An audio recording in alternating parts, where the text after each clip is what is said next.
Hello everybody and welcome back. We're going to continue on looking at the Canadian Senior Mathematics Contest put out by the University of Waterloo in this video. We're up to question 3 in part A, which is just the final answer portion, not the written portion. So let's take a look at question 3 together. And hopefully you've had a chance to try this question. Question 3. A die is a cube with its faces numbered 1 through 6. Okay? One red die and one blue die are rolled, so we're distinguishing between the two die. We can tell which one it is, which one each is on sight. The sum of the numbers on the top two faces is determined.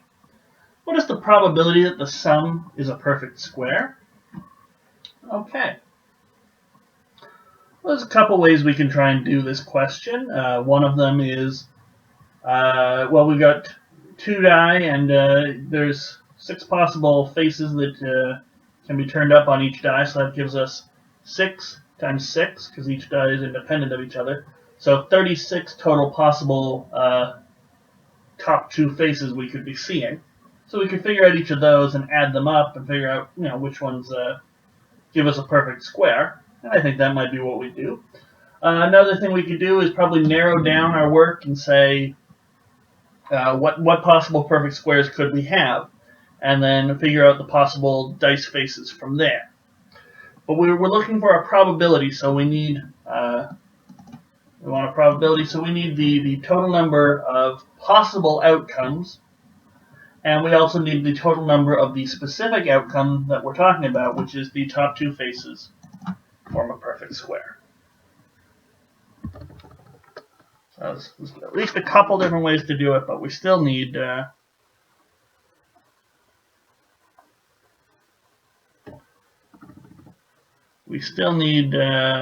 get this probability. So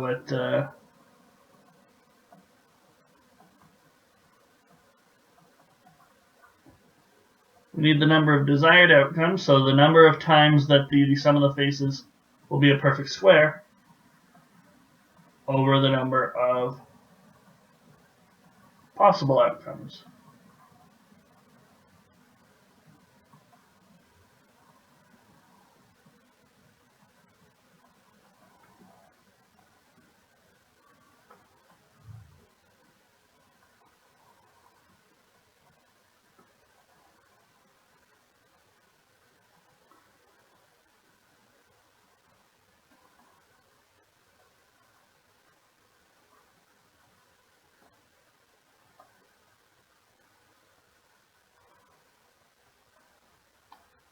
So if the die are independent of each other, if the blue die is showing a 3, we have no idea what the red die might be showing. It could be a 6, could be a 1, it could be another 3, who knows?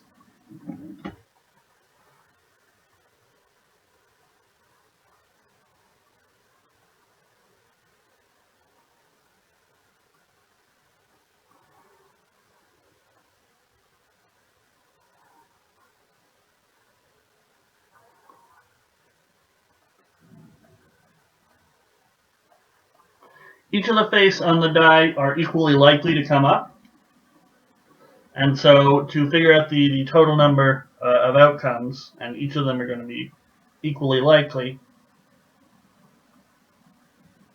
we just need to multiply the number of outcomes on the red die by the number of outcomes on the blue die, because they're independent of each other.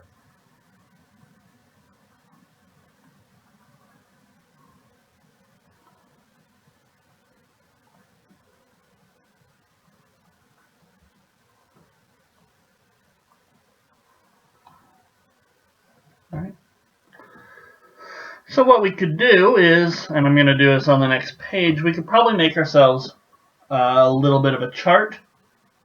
And you can make the chart however you want. I'm going to make a couple columns, I guess.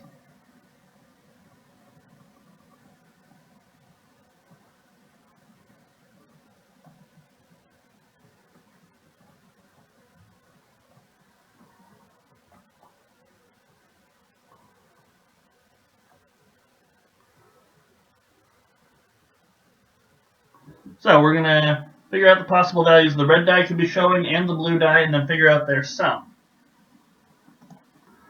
And for fun, let's use different colors.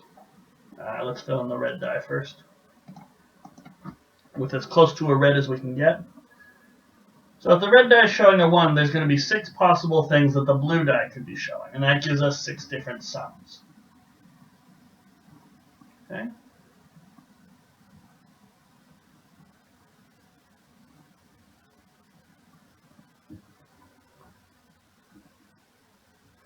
I don't want to be bouncing back and forth between colors, so I'm going to fill out the chart all the way right now.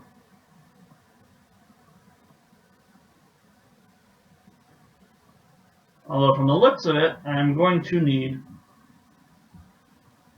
another page, and we'll get to that in a moment. So the blue die could show a 1, one red die is showing a 1, or it could show a 2, or a 3, or a 4, or a 5, or a 6. It's helpful if you have a big chart of possible outcomes to fill it out methodically. Don't just do some sort of guess and check as to, the blue die could be a 1, and then I guess the red die could be a 4, and then the blue die could be a 2, and the red die could be a 6. That's not going to help, and you will likely miss a case if you do something like that. 3, 4, 5, 6. 1, 2, 3, 4, 5, 6. And there'll be 6 cases that we have on the other side as well. On the next piece of paper, but we're not there yet. So these are 30 of the possible outcomes. Now let's figure out the sums and identify which have perfect square values. 2, 3, 1 plus 3 is 4, 1 plus 4 is 5, 6, 7, 3, 4, 2 plus 3 is 5, 6, 7, 2 plus 6 is 8, and then we go down to 3 plus 1 is 4. We're just adding up the top faces that are shown in each of these scenarios.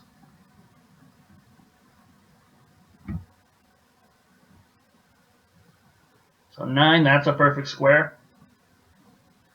5, 6, 7, 8, 9, 10, and then 6. 5 plus 2 is 7.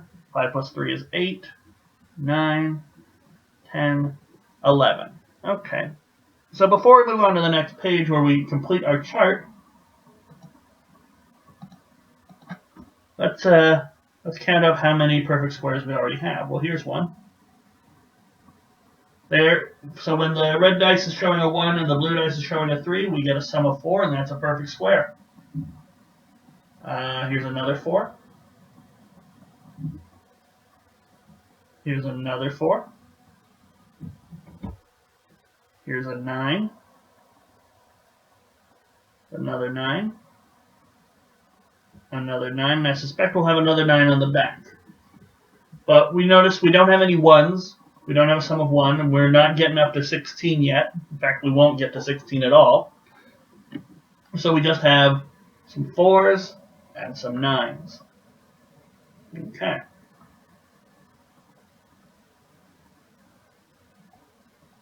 So we have 6 on this side so far.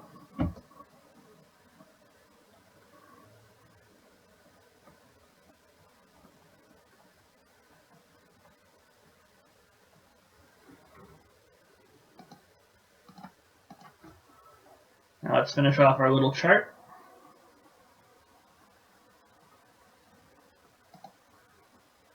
The reds all needed to be 6s.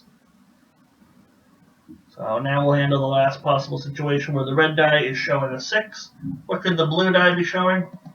Well, as usual, it could be showing a 1, a 2, a 3, a 4, a 5, or a 6. And what are the possible sums? Well, 6 plus 1 is 7. 6 plus 2 is 8. 6 plus 3 is 9. That's going to be a perfect square. 6 plus 4 is 10. 6 plus 5 is 11. And then we finally get 6 plus 6 is 12.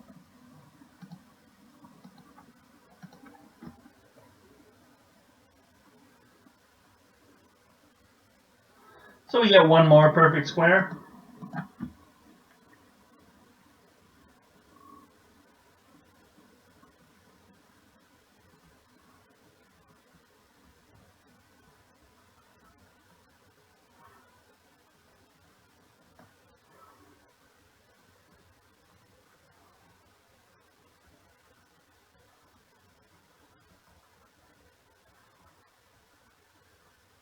So 7 outcomes are the desired outcomes, and we have 36 outcomes in total.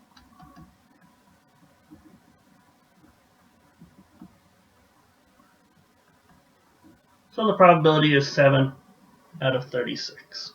Okay, and it's usually best to write your probability as a fraction, not as a percentage or a ratio, although I think those are probably as acceptable.